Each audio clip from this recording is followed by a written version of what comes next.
Está, Ah, tá legal. Tá ok. perfeito. Então, vamos lá. Nós vamos falar sobre caminho, né? A nossa vida, nós trilhamos um caminho. E é bom, é importante que nós possamos falar um pouquinho, né, sobre esse caminho na ótica do nosso evangelho e aquilo que Jesus espera de nós. Então, a nossa palestra vai falar sobre o caminho reto e um pouquinho sobre a vida moral, né? Então vamos lá. A referência bibliográfica, nós estamos usando aí o Livro dos Espíritos, né? Estamos usando o Evangelho segundo o Espiritismo, no capítulo 6, e o Chico Xavier com Emmanuel, falando sobre a ceifa de luz, no capítulo 5, o livro Ceifa de Luz.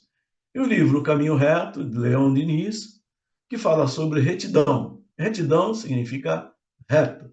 E reto é harmonização com a lei divina, né? Como a Marta citou agora no início do nosso encontro.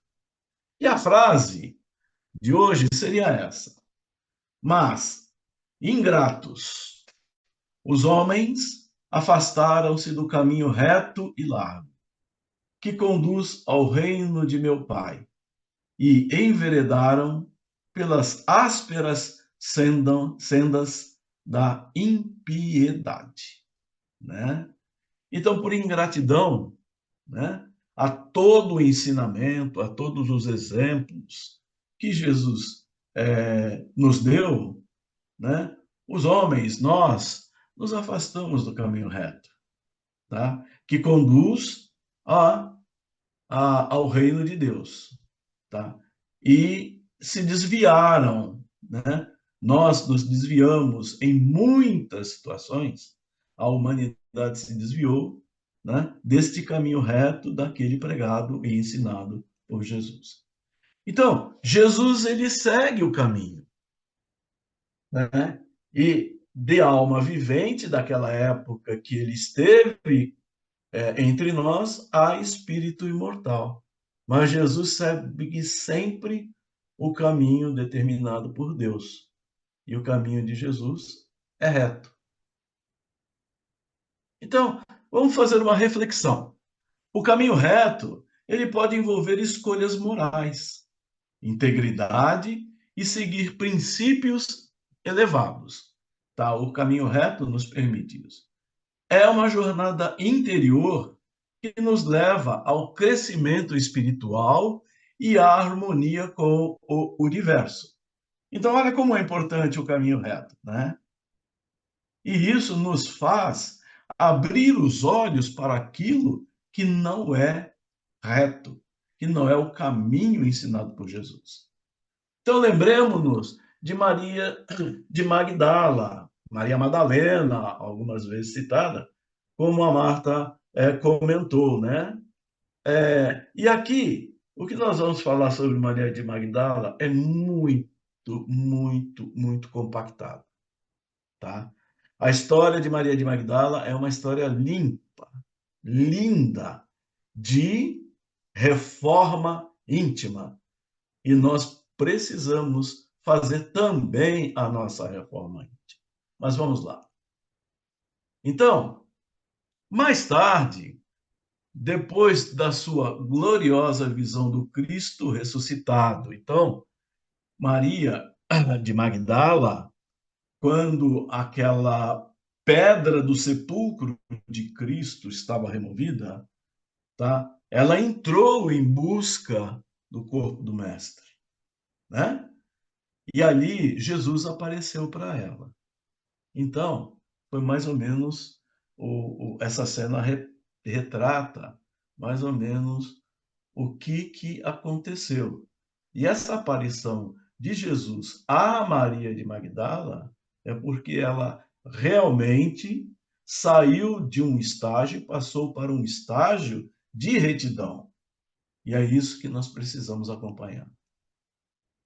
Maria, a mulher de Magdala, mudou então de um extremo ao outro, Da vivência da beleza física e dos gozos materiais à vivência dos valores eternos, após o contato e ensinamentos de Jesus, tornando-se o maior exemplo de reforma íntima para a humanidade, auxiliando doentes, leprosos e necessitados de toda sorte, num exemplo de amor, coragem e fé nos ensinamentos do Mestre. Então, na vida inicial de Maria Magdala, ela era totalmente materialista e ela era muito bonita, né? Linda. Então, ela se dava a esses prazeres da luxúria. Mas quando ela conheceu Jesus, ela mudou. Ela, ela encontrou nos ensinamentos de Jesus a busca que ela tinha dentro do seu coração. E daí para diante, ela se transforma, tá? E essa foi a reforma íntima de Maria de Magdala. É a mudança de um estado, né, de vida de luxúrias e tal, para uma vida mais espiritualizada e calcada no bem. Então, cabe uma observação. Lembre-se de que essas interpretações podem variar, mas a busca pelo caminho reto é uma constante na jornada da evolução humana. Então, de todas as formas, nós deveremos estar sempre buscando, tá? Encontrar esse caminho reto, que é o caminho ensinado por Jesus.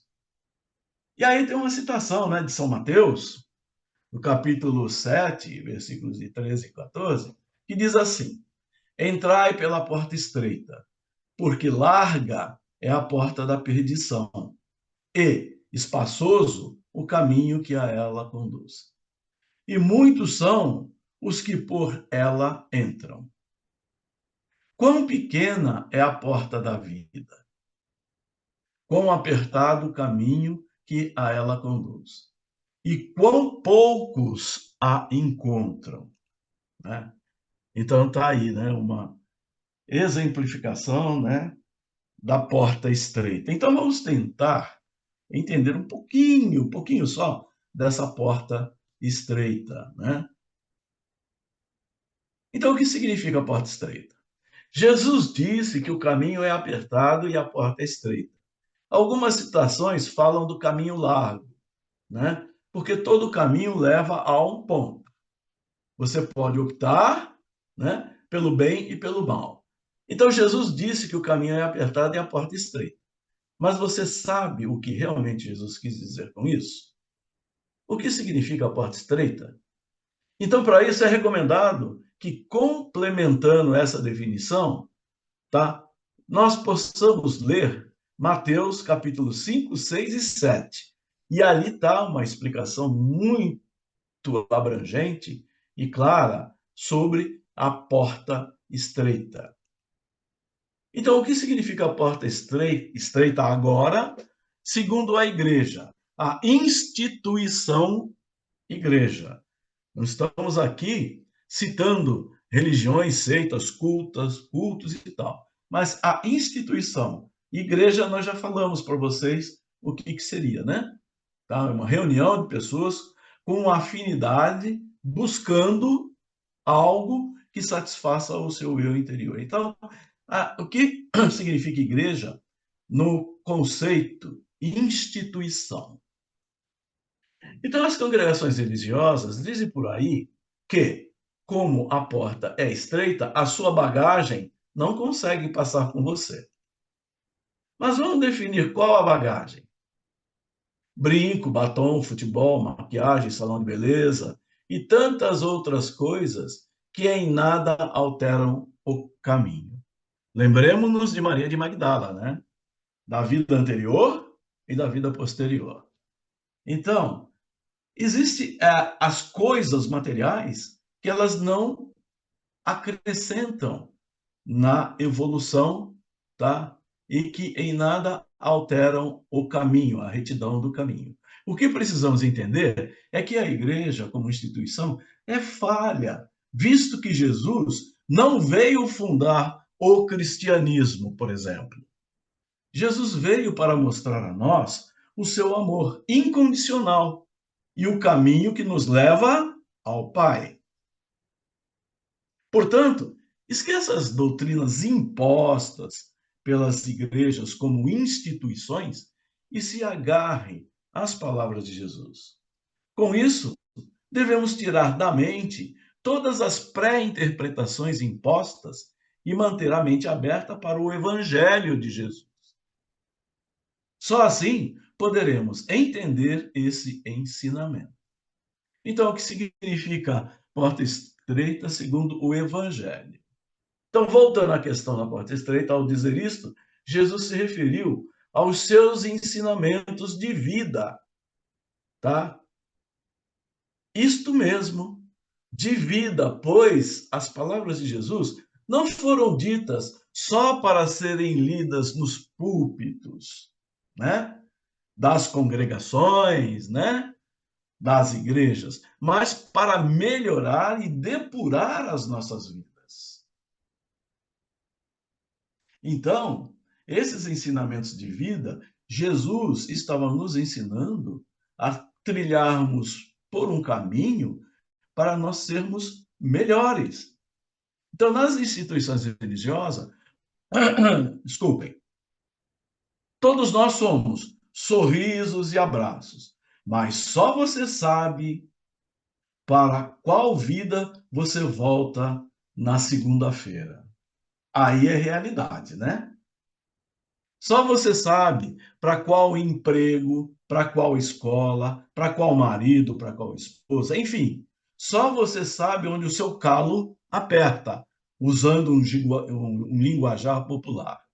E é para esta vida real que Jesus disse que obedecer às suas palavras é entrar pela porta estreita, é fazer o certo, é fazer o que precisa ser feito, tá?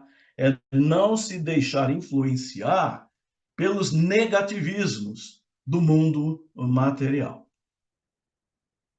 Então, diz assim, né? Bem-aventurado os misericordiosos, os pacificadores, os limpos de coração, os mansos, os que choram, os que sofrem perseguição por causa da justiça. Essa é a porta estreita, tá? Disse-nos Jesus nas bem-aventuranças. Vocês se lembram bem, né? Das bem-aventuranças, tá?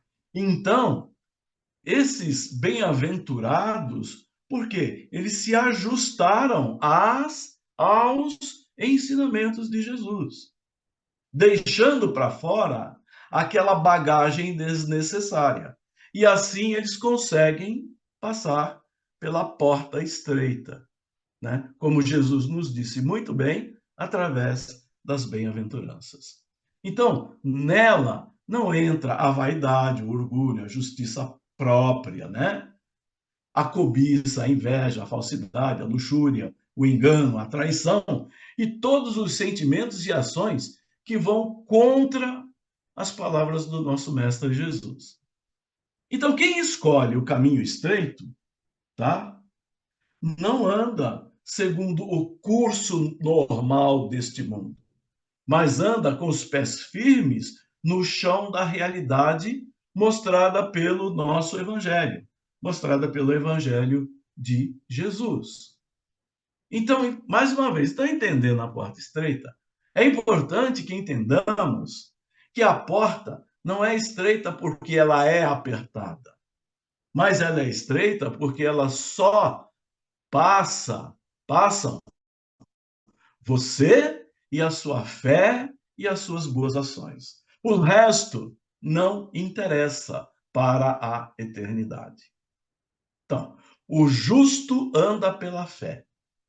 É por isso que Jesus disse: se alguém quer vir após mim, negue-se a si mesmo. Tome cada dia, a sua cruz e siga-me, porque qualquer um que quiser salvar a sua vida, perdê-la-á. Mas qualquer um que, por amor a mim, perder a sua vida, a salvará. Então, o que Jesus está dizendo com isso? Que é através das coisas do céu que nós vamos passar por essa porta estreita. E as coisas da terra ficarão na terra. Então, quando ele disse: qualquer um que quiser salvar a sua vida, perdê-la-á, mas qualquer um que, por amor a mim, perder a sua vida, a salvará. Ele não está só se referindo aos mártires da fé, mas ele está se referindo ao nosso processo diário de fé e confiança nos desígnios de Deus como cristãos. Entende? Não está se referindo aos mártires da fé somente, aqueles que foram sacrificados, mas sim a todos aqueles que dedicam confiança e têm fé nos desígnios de Deus. Os frutos da porta estreita são vida, evolução, harmonia e paz. E aí, fazendo um paralelo, né? O seu guarda-roupa muda se você quiser. Vamos lembrar de Maria Madalena. As suas músicas mudam se você quiser. Mas lembre-se que antes de fazer qualquer mudança física, tenha certeza que a mudança de mente, que nós já falamos lá atrás, que seria a metanoia, né? O alcançou, de tal modo que você passe a ser misericordioso, pacífico, limpo de coração, manso e justo, mesmo quando não há recompensas dos homens. Por quê? A recompensa encontraremos em Deus. Por isso, o caminho reto. Essa, então, é a porta estreita que Jesus se referiu. Mas no mundo de hoje, é muito difícil seguir os seus ensinamentos. Nós somos bombardeados pelo mundo moderno, pela materialidade, incessantemente. O mundo de hoje, ele é competitivo, ansioso, enganoso e perverso. Tanto que os discípulos de Jesus o questionaram em Mateus 19. Olha o que os discípulos perguntaram a Jesus: quem poderá, pois, salvar-se? Aí a resposta de Jesus é um alento. Veja.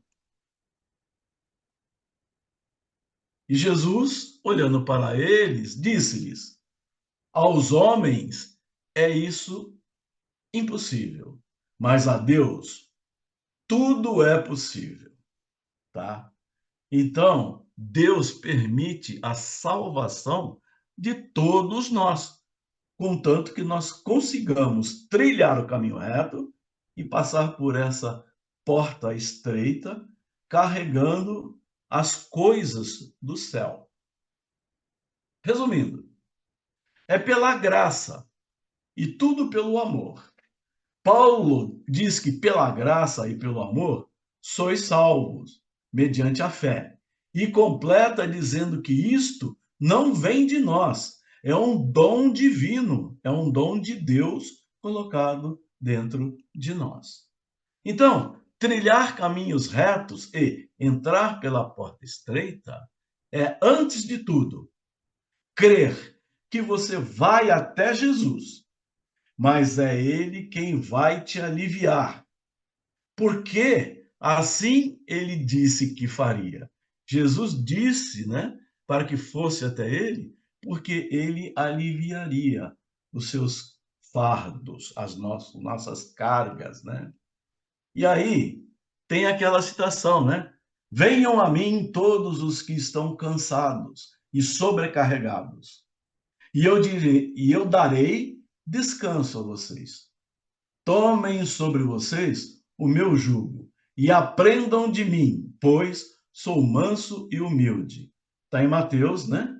E nós vamos ver um pouquinho mais sobre essa citação um pouquinho mais adiante.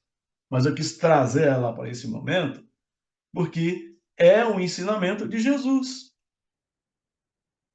Então, vamos assim falar sobre 7 motivos para você não desistir do caminho reto de Jesus. Mesmo que seja. Sempre fica um negocinho aqui chato. A barra, né? É, tem É, uma barra. E eu é. não sei como fazer. Bom, então, até aí todos viram, né? Sim. Tá ok.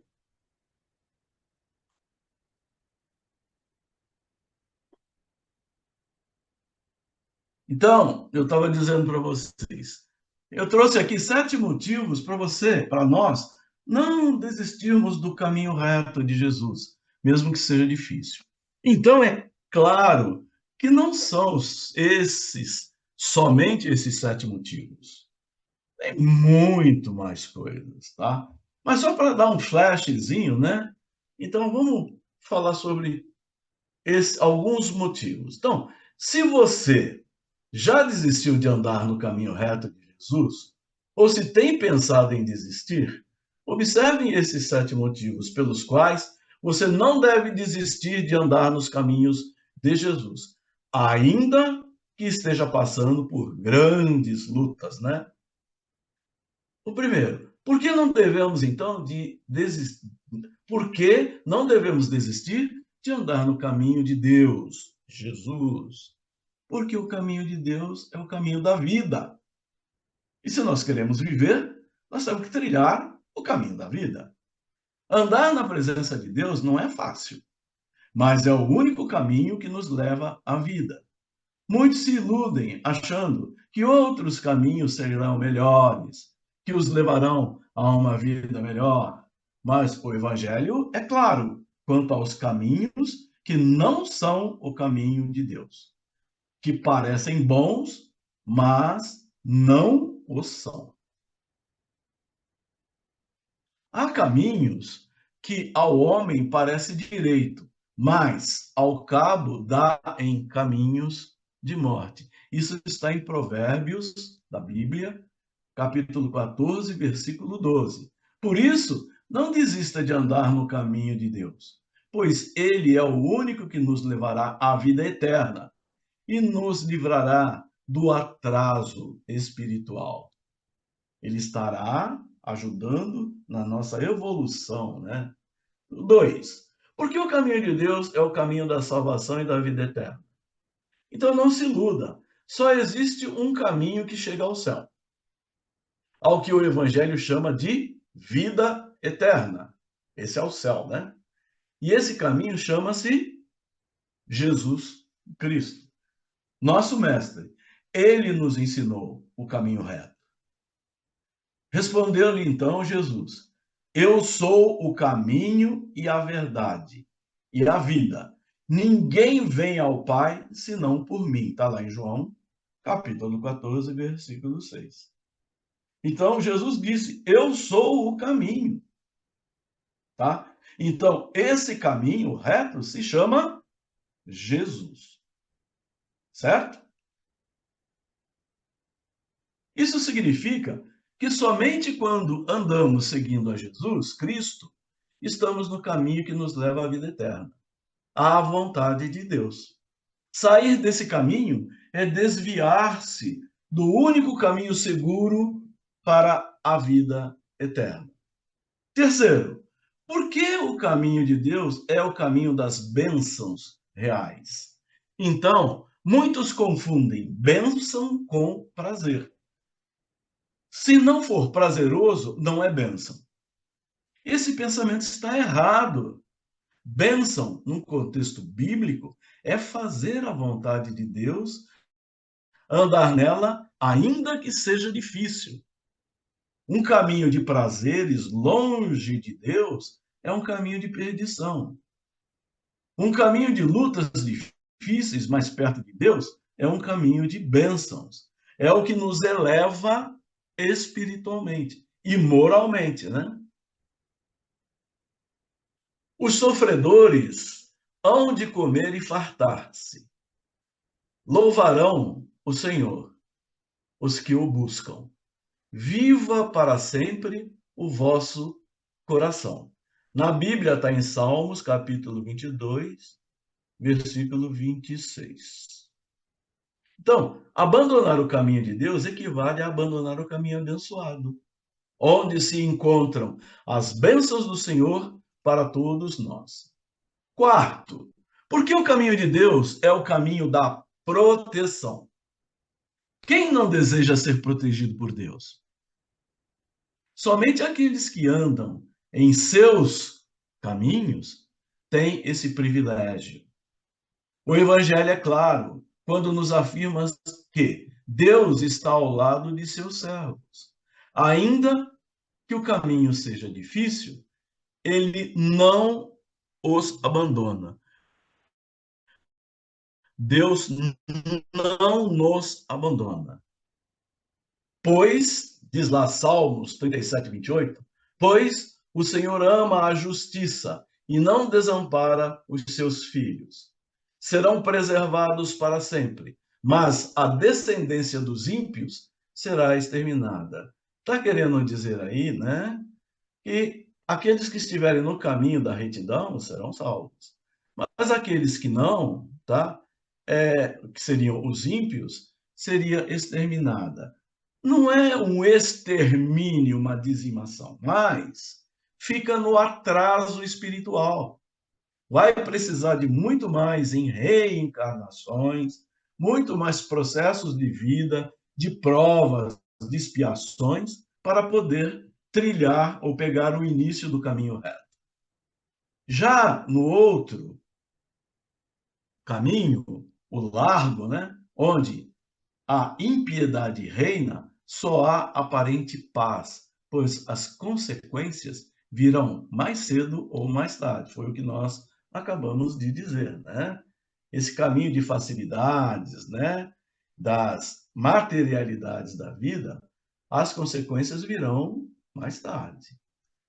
O quinto, por que o caminho de Deus é o caminho da satisfação?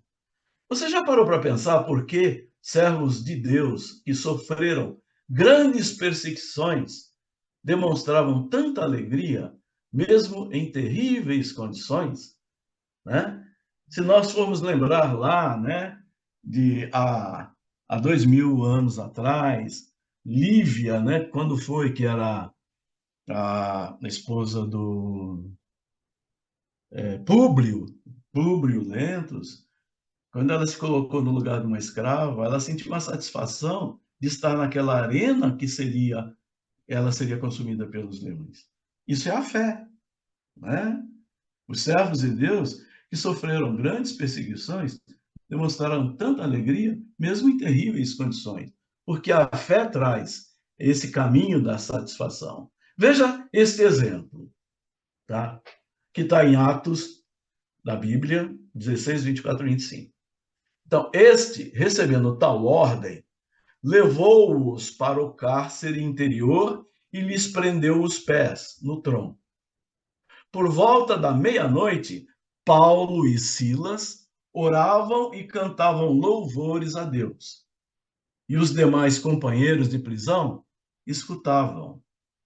Então, a fé trazia para eles essa satisfação, porque eles sabiam para onde eles estavam indo.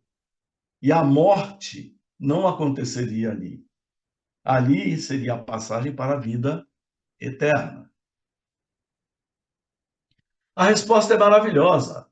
O caminho de Deus, ainda que difícil, é o caminho da satisfação, onde nos alegramos estar mesmo nas dificuldades. Sentimos-nos felizes, mesmo passando pelas nossas provas, expiações, as dificuldades desse mundo em que vivemos. As dores e lutas são sofridas e sentidas na pele. Porém, com o consolo de Deus, nos sentimos satisfeitos, completos e vitoriosos, ainda que estejamos injustamente em uma prisão, como ocorreu com Paulo e Silas, que acabamos agora de citar. E o sexto, por que o caminho de Jesus é o caminho do descanso? Muitos acham cansativo demais ser fiel, andar na presença de Jesus. Porém, o caminho de Deus é o único caminho em que somos consolados pastoreados, cuidados pelo próprio Deus. Porque não é fácil fazer o que Jesus fazia. É difícil, é cansativo, é preciso amor, muita fé, paciência, tudo aquilo que Jesus nos demonstrou, tá? Mas a consequência é o descanso. Por quê? Nós seremos consolados e cuidados pelo próprio Deus, pelo próprio Jesus. Então, nos outros caminhos estamos entregues aos inimigos, que nos trarão graves destruições e cansaços que não passarão. Já no caminho de Deus, recebemos o descanso que vem do próprio Deus, que nos cuida, que nos afaga, que nos pastoreia. E Jesus disse, então, como eu já mostrei lá naquele quadro anterior, vinde a mim todos que estáis cansados e sobrecarregados, e eu vos aliviarei. Tomai sobre vós o meu jugo e aprendei de mim. Por quê? Sou manso e humilde de coração, e achareis descanso para a vossa alma. Mateus, né? Está lá em São Mateus. E veja como essa citação de Jesus, ela sintetiza tudo, né? Vinde a mim todos que estáis cansados e sobrecarregados, e eu vos aliviarei. Então, o caminho de Jesus é o caminho, né, da luz. E o sétimo, porque o caminho de Deus é o caminho da vitória. Então, quem não deseja ser vitorioso? É apenas no caminho de Deus que somos vitoriosos de verdade. A verdadeira vitória é estar ao lado de Deus e fazer a sua vontade. E assim nos ensinou Jesus. Tudo que os outros caminhos podem nos proporcionar são coisas passageiras. Jesus chamou essas coisas de tesouros da terra, que a traça e a ferrugem destrói. Está lá também no Evangelho de Mateus. E nós já falamos sobre isso, né? Em outros encontros nossos. Os tesouros acumulados nos céus representam a nossa vitória. São tesouros que não podem ser tirados de nós, pois foram dados pelo próprio Deus e conquistados no caminho dele, no caminho reto de Deus. Nos outros caminhos não existe vitória. Antes existe morte e derrota, né? Fracasso. E vamos falar um pouquinho então sobre a vida moral, né, que é tema também desse nosso encontro. Todo ser humano traz os rudimentos da lei moral gravados em si, naquela centelha divina que nós carregamos. É nesse mundo mesmo que ela recebe um começo de sanção, né? Um alívio, um começo de alívio. Qualquer ato bom acarreta para o seu autor uma satisfação íntima, uma espécie de ampliação da alma, uma sensação de bem-estar. As más ações, pelo contrário, trazem muitas vezes amargores e desgostos em sua passagem. Mas essa sanção, tão variável, segundo os indivíduos, é muito vaga, muito insuficiente do ponto de vista da justiça absoluta. Eis porque as religiões transferiram para a vida futura as penas e recompensas que elas nos reservam, a sanção capital dos nossos atos. Então, algumas dessas igrejas, religiões, transferem para o futuro algo que nós temos que fazer agora, né? Esse aprimoramento, essa reforma íntima, nós temos que fazer agora. Porque isso, nós estamos aqui para evoluir. E não pensarmos, eu vou fazer o bem no futuro. Nós temos que fazer o bem agora. O Espiritismo dá-nos a chave no Evangelho e explica o seu sentido obscuro ou oculto, mas ainda traz-nos a moral superior, a moral definitiva, cuja grandeza e beleza revelam a sua origem sobre-humana. E a lei moral? Tá? A posse, A compreensão da lei moral é o que há de mais necessário e de mais precioso para a alma. Permite medir os nossos recursos internos, regular o exercício, dispô-los para o nosso bem. As nossas paixões são forças perigosas quando lhes estamos escravizados, quando estamos escravizados a elas. Úteis e benfeitoras quando sabemos dirigi-las. Subjugá-las é ser grande. Deixar-se dominar por elas é ser pequeno e miserável. Então, conserva a tua alma sem máculas, tua consciência sem remorsos. Todo pensamento, todo ato mau atrai as impurezas mundanas. Todo impulso, todo esforço para o bem centuplica as tuas forças e far-te-á comunicar com as potências superiores. Então, nas horas de recolhimento, escuta a harmonia que se eleva das profundezas do seu ser, a sua centelha divina, como eco dos mundos sonhados, entrevistos e que fala de grandes lutas morais e de nobres ações. Nessas sensações íntimas, nessas inspirações desconhecidas dos sensuais e dos maus, reconhece o prelúdio da vida livre dos espaços e um prelibar, né, das felicidades reservadas ao espírito justo, bom e valoroso. Então, meus irmãos, é urgente empenhar-nos na melhoria individual, arando o campo de nossos corações e plantando as sementes de uma safra farta e proveitosa para o nosso crescimento espiritual, contribuindo assim para a melhoria do nosso planeta, em que fomos situados pela misericórdia divina, porque precisamos, fazendo o que nos compete fazer, como contribuição para a implantação e crescimento do bem em nosso mundo de provas e expiações. De que forma? Trilhando um caminho reto, dentro da moral de Jesus, e a porta estreita nos dará passagem. Sim, tá?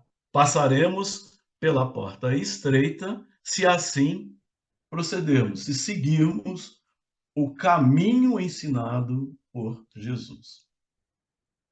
Então, meus irmãos, que assim seja, graças a Deus.